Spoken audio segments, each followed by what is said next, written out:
juru taktik Sriwijaya FC Ahmad Zulkifli dinonaktifkan sementara oleh manajemen Sriwijaya FC. Hal ini dikarenakan hasil yang diraih Sriwijaya FC dalam beberapa waktu terakhir di kompetisi Liga 2. Kegagalan meraih kemenangan dalam beberapa pertandingan kompetisi Liga 2, serta adanya dugaan sikap indisipliner dengan membawa sejumlah pemain tanpa izin ke Lampung guna menggelar uji coba menghadapi Nusantara Lampung FC, Ahmad Zulkifli, pelatih sepak bola kelahiran Jakarta, untuk sementara dinonaktifkan sebagai juru taktik Laskar Wonggito.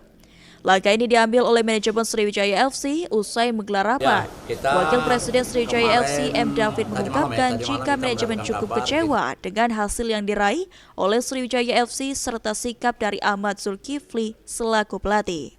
Selanjutnya, manajemen menunjuk 2 orang pelatih asal Bandung sebagai caretaker guna menunggangi Sriwijaya FC di 3 laga ke depan.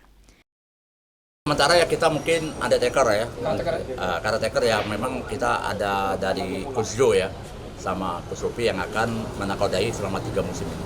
Mungkin dari mana? 3 laga. Dari mana? Dari Bandung.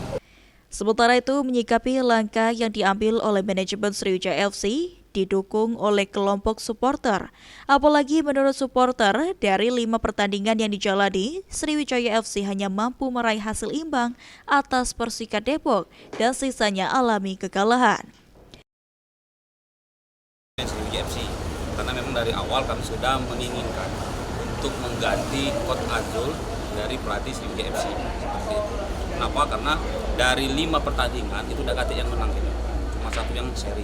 Itu dari teknis permainan juga kami sudah mengevaluasi dan melihat jelas bahwa banyak sekali ya kekurangan-kekurangan dan memang harus mengambil langkah tersebut seperti itu.